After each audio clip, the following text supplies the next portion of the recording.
आप सभी को मेरा नमस्कार। Welcome back to my YouTube channel. कैसे हैं आप सब? आई होप आप सब लोग बहुत अच्छे होंगे और भगवान की दया से हम सब लोग भी बहुत अच्छे हैं। आप सब लोग मेरे दादाजी की कहानियाँ यानी कि अपने त्यागी जी की कहानियाँ सुन रहे हैं। तो पहले भी मैं कहती हूँ, हर वीडियो में मैं ये कहती आई हूँ कि प्लीज़ अगर ये कहानियाँ आपको अच्छी लग रही हों तो प्लीज़ प्लीज़ मुझे सपोर्ट कीजिए, मेरा साथ दीजिए और मेरे चैनल को जितना हो सकता है उतना शेयर कर दीजिए और मेरे चैनल को प्लीज़ ज़रूर से सब्सक्राइब कर दीजिए। ये हमारी आपसे विनती है। तो आइए हम आज अपना एक नया किस्सा जो है दादा का वो शुरू करते हैं। प्रिय श्रोतागण एवं दर्शक बंधुओं, सभी को मेरा हार्दिक प्यार। बंधुओं, मैं लगातार आपको अपने जीवन के सत्य संस्मरण सुना रहा हूँ। कल मैंने अपने जल त्याग से हुए शरीर के कुप्रभाव के बारे में बताया था और मैं मृत्यु के आगोश में आ गया था। यह वृत्तांत मैंने कल आपको सुनाया था। बात तो यह है कि हमारे गुरु जी जो हैं, गुरुदेव जो हैं, उनका हमको अतीव प्यार मिला है। नहीं तो अब तक कई बार हम इस मृत्यु लोक से जा चुके होते और नया जीवन पा चुके होते। वो एक देव पुरुष है और उन देव पुरुष की कृपा से ही मैं ये सब कुछ कर पा रहा हूँ। मैं तो एक मानव हूँ और वो हैं देव। ईश्वर करे ऐसे ही गुरु हर व्यक्ति को मिले। पिछले संस्मरण में उन्होंने मृत्यु के जब आगोश में था तो मैंने उनसे प्रार्थना की थी कि मुझे बचा लो, तो उन्होंने इसीलिए कहा था एवं बस, यानी बचा लिया। और उसके आगे भी बिना मांगे उन्होंने कहा कि उन्होंने शब्द ये कहा था चिरंजीवी हो, यानी और उम्र तुम्हारी हो। तो उनका दिया हुआ ये आशीर्वाद आज भी मुझे नई चेतना दे रहा है और भय न मालूम कहाँ भाग गया है। साथियों, मैं एक त्यागी के साथ साथ एक जन सेवक भी हूँ और जन सेवा के कार्य को भी अपने जीवन का एक अंग मानता हूँ। ऐसी ही जन सेवा की एक कहानी सत्य संस्मरण आपके सामने आज प्रस्तुत कर रहा हूँ। बात उन दिनों की है जब बहुत ज़्यादा वर्षा होती थी। आज तो वर्षा कभी होती है कभी नहीं होती है, लेकिन तब लगातार वर्षा होती थी। कुओं से लोगों को मीठा जल मिलता था। ये हैंड पाइप तो थे ही नहीं। सिंचाई भी तालाबों से होती थी, कहीं कहीं नहरें थीं तो उन नहरों के जल से सिंचाई होती थी।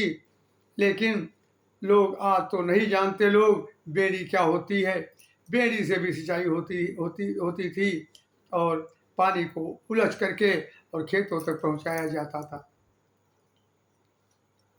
उस समय बाढ़ का प्रकोप भी बहुत ज़्यादा होता था। हमारे गांव में भी ऐसी स्थिति आई और मेघ इतना बरसे कि गांव पूरा का पूरा जलमग्न हो गया। हमारे यहाँ के बड़े तालाब जिनके नाम आप सुनेंगे तो आप कहेंगे क्या इतने तालाब हैं वहाँ?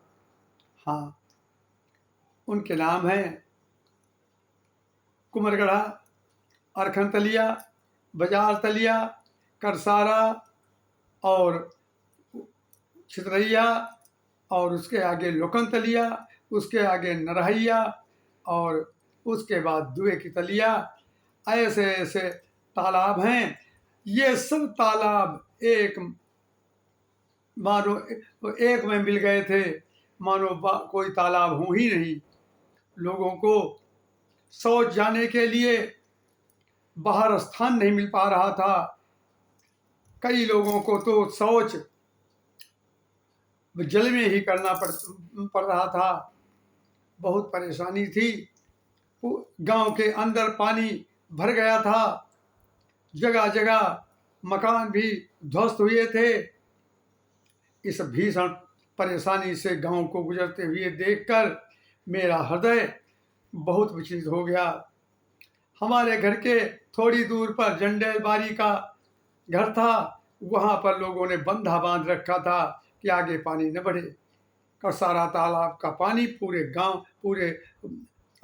आधे गांव में घुस गया था। लोग हमारी तरफ देख रहे थे कि अब त्यागी क्या करेंगे। उस समय हमारे यहाँ के रामाश्रय वर्मा, जो अब नहीं हैं, वो यहाँ के विधायक थे। वो बड़े कुशल राजनेता थे। उनका बड़े बड़े अधिकारियों से संबंध भी रहता था और वो जनता के बीच में लोकप्रिय थे। आज की तरह के नेताओं में वो नहीं थे। न वो घूसखोर थे, न वो बेईमान थे और न जनता के बीच में न रहने वाले थे। मैं उनके पास गया, बल्लावा में मिले।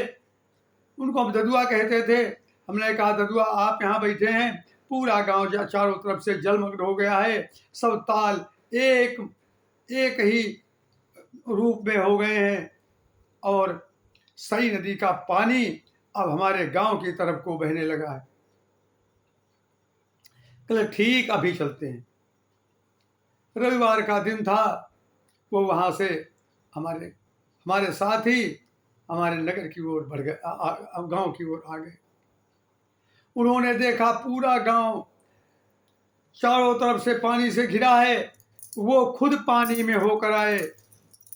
जगह जगह दलदल बन गए थे। उन दलदल में जानवर जो थे वो धस जाया करते थे। फिर क्या था, लोग भी इकट्ठा हो गए। हमारा स्टेशन का जो है इलाका वो थोड़ा ऊंचा है। वहीं पर लोग, काफी लोग वहाँ 100-200-400 वहाँ पर लोग उनको मिल गए। तो ठीक है, मैं पानी की निकासी की व्यवस्था कराऊंगा। उस जमाने में वीर बहादुर सिंह सिंचाई मंत्री हुआ करते थे और उन्होंने वीर बहादुर सिंचाई मंत्री को सवेरे जा करके और मिल करके और पूरी स्थिति से अवगत कराया। उन्होंने तत्काल, उन्नाव हमारा डिवीजन लगता था सिंचाई विभाग का, उन्नाव के कई अभियंता हमारे यहाँ को आ गए और अपने पैंट छोड़ करके और कंधे पर डाले और नेकर पहन करके अंदर को घुसे, नहीं तो उनके पैंट ही बर्बाद हो जाते, बेकार हो जाते। सवेरे हम भी उठे। हमने कहा हमको भी फावड़ा ले लेना चाहिए। हमने भी अपना फावड़ा संभाला और बाकी सब लोग भी हमारे साथ चले। 20 आदमी फावड़ा लेकर चले और आगे चल करके जो ड्रेन नक्शे पर तो थी लेकिन वो कार्य प्रणाली में नहीं थी, उसमें जगह जगह बंधे कटे थे। उन बंधों को हम लोगों ने काटा और शाम तक हम लोगों ने बंधे काटे। जहाँ पर पानी रुक रहा था उस पानी को निकाला। खैर, पानी बहुत कुछ बहा। तीसरे दिन आ गए वो अभियंता लोग और उन्होंने कहा कि भाई ड्रेन का हमें नक्शा तो मिलना चाहिए। खसरा खतौनी में देखे है कि नहीं। हमारे यहाँ पर अब तो नहीं है। परमेश्वरदीन दुबे थे, वो चकबंदी में लेखपाल थे, उनके पास एक नक्शा रखा था, हमको ये पता था। मैं उनके पास गया, उन्होंने कहा लो नक्शा त्यागी जी, उनको दे जा करके। हम उनको नक्शा लेकर दिखाया तो ड्रेन हमारी कहीं कहीं नहीं थी और बाकी सब जगह ड्रेन थी। चौथे दिन फिर आ गए अभियंता लोग और हमारे लेखपाल आए। उनको भी वर्मा जी ने भेजा और उसका नक्शा बन गया। नक्शा बनने के बाद भी उसका एस्टीमेट बना। एस्टीमेट बनने के बाद में फिर उसका उन्होंने वीर बहादुर सिंह जैसे जा करके और धन जो है खाते में, उन्नाव के अभियंता के खाते में उसका धन भिजवा दिया। फिर क्या था, जहाँ जहाँ ऊंचे भाग थे बाकी जगह पर तो पानी भरा था, और जहाँ जहाँ ऊंचे भाग थे खुदाई चालू हो गई। बरसात में भी खुदाई चालू हुई और धीरे धीरे पानी जब घटने लगा तो खुदाई का कार्य बढ़ता गया। उस जमाने में आज के ऐसे इंजीनियर नहीं थे। जेई लोग क्या करते हैं, एस्टीमेट लोगों से पूछ लेते हैं कि भाई एक बताओ कि ये कितनी लंबी होगी। चलो भाई होगी 4 मील लंबी। अच्छा कितनी गहरी होनी चाहिए, तो गहराई बता दो ना, कहते 3 मीटर गहरी खोल लो। अरे चौड़ाई कितनी होनी चाहिए, अरे कल उसको भी 4 मीटर कर लो। ऐसे ऐसे करके लोग एस्टीमेट घर में ही बैठ कर बनाते हैं। और वो आए, लेकिन वो लोग आए, आकर के उन्होंने उसका आकलन किया और आकलन भी रातों रात और एक दिन के अंदर बना लिया। और हम बता तो रहे हैं कि एस्टीमेट उसका बन गया अच्छा। और फिर खुदाई चालू हो गई। हमारा जो जेई था वो जेई मिलिट्री से वो रिटायर्ड व्यक्ति था, और वो जेई थे। और जेई ऐसे थे कि वो जाते थे और मेट वहाँ के साथ में खाना खाते थे, वहीं भौरिया डालते थे और भौरिया डाल करके वो पकाते थे और खाते थे। ऐसे जेई थे, रोज आते थे मौका पर। इस प्रकार धीरे धीरे करके वो ड्रेन खोदी गई। एक आगे टीला पड़ गया। अब बताओ, टीले से उस ड्रेन को जाना था, तो वहाँ पर जी बोले यहाँ तो बड़ा खर्चा आएगा। हमने कहा जब तक रामाशनि वर्मा इस इलाके के विधायक हैं तब तक आप पैसे की चिंता कतई न करें। खैर बड़ी बड़ी लंबी लंबी सीढ़ियाँ लाई गई और उस वहाँ पर चौड़ाई कम कर ज़्यादा करके और सीढ़ियाँ लगा करके और उसको खुदाई की गई। बहुत गहरा खोदा गया, तब जाकर पानी वहाँ से आगे को बहा। उसके बाद में पुलिया बनाई गई और ये करीब करीब 5 किलोमीटर लंबी ड्रेन हमारे यहाँ से खोदी गई और खोद करके उस पानी को निकाल दिया गया। पानी तो निकल गया, लेकिन अब आपको एक इसका परिणाम बताएं क्या हुआ। तालाब हमारे जो हैं खाली हो गए, तालाबों में पानी रहा ही नहीं। इतनी बढ़िया ड्रेन की सफाई हुई, तालाब सूख गए, लोगों को पानी नहीं मिल पा रहा था। बताओ, एक तरफ तो पानी की निकासी की गई और एक तरफ तो जानवरों को पानी नहीं मिल रहा था। लोग शौच को जाते तो लोटा लेकर जाते थे। उस जमाने में आज के ऐसे शौचालय नहीं थे, सब लोग बाहर ही शौच के लिए जाते थे। साथियों,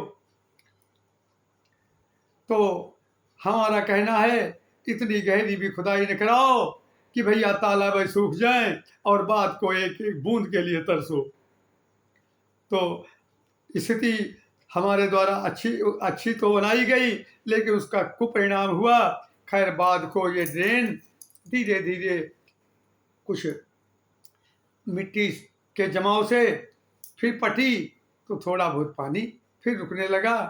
भाइयों, इस कृत्य से हमारे गांववासी बहुत प्रसन्न हुए, क्योंकि हमारा स्कूल उधर ही था और ये परवली गांव के पास सही नदी थी। उस नदी में ये जाता था, गिरता था पानी जा करके।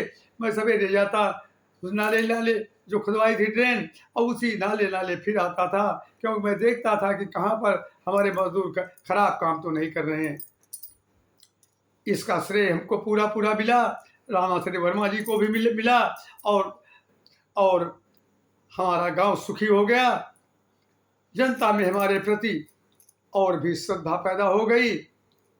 साथियों, तपश्चर्या के साथ साथ जनसेवा का कार्य भी हमने जो शुरू किया वो रंग लाने लगा, और जनता ने हमको एक सामाजिक कार्यकर्ता के रूप में अपने बीच में प्रतिष्ठित कर लिया और ये मांग होने लगी कि आगे का जो चुनाव होगा उसमें त्यागी को ही हम अपना प्रधान चुनेंगे। हमारे ऊपर दबाव पड़ने लगा। अब आगे जो चुनाव हुआ उसकी स्थिति को आप लोगों को बताएंगे अगले अंक में। अब हमको कथा जो हम सुना रहे हैं उसके लिए आप विराम दें। कल फिर आपको अपने जीवन का नया संस्मरण सुनाऊंगा। धन्यवाद। सो गाइज, आप सबने दादा की आज की कहानी सुनी। आप सुन ही रहे हैं और प्लीज़ आगे भी सुनिए और मेरा साथ दीजिए। सो गाइज, फिर मिलते हैं हम आपको एक नए वीडियो में एक नई कहानी के साथ। तब तक के लिए नमस्कार।